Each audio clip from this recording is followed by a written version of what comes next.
ఇగో chicken సింపుల్గా ఎట్లా నేను అన్నది ఇట్లా సూప్ పెట్టి మన గ్రేవీ తోటి మన రోమ్లాలు ఉండి చేసుకుంటారు. మన పిల్లలు ఓపెన్ చేసుకున్నా కానీ ఇది చేసుకోవచ్చు. ఈ రకంగా నేను చేసిన సింపుల్ ఎంత బాగా వచ్చింది చూడండి. ఇగో నేత్ర ఛానల్ తొందరగా వెళ్ళిపోండి. ఈ ప్రాసెస్ అన్నది ఎట్లా అన్నది పక్క చూడుర్రి. పక్క చూసి టేస్ట్ లెవెల్ వాసన వస్తుంది నాకైతే. ఇక తగ్గేదే లేదు టేస్ట్లో మాత్రం. ఇక లైక్ ఇయ్యండి, కామెంట్ పెట్టుర్రి. ఇదోగా ఇక ఇది సింపుల్గా ఏంది ఇంత అల్లం ఇంత ఎల్లిగడ్డ అంతే, ఉల్లిగడ్డ 2 టమాటాలతో సూపర్. ఇక కమ్మతనంలో మసాలా ఇంత చికెన్ మసాలా వేసుకుంటే అయిపోయాయి అంతే. Taste level.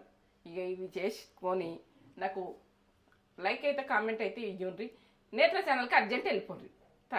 తగ్గద్దు టేస్ట్లో తగ్గద్దు. మనం ఎట్లా చేసినా సింపుల్గా చేసినా లేట్ ఇక ఓ టేస్ట్ ఓ లెవెల్ టేస్ట్ తొందరగా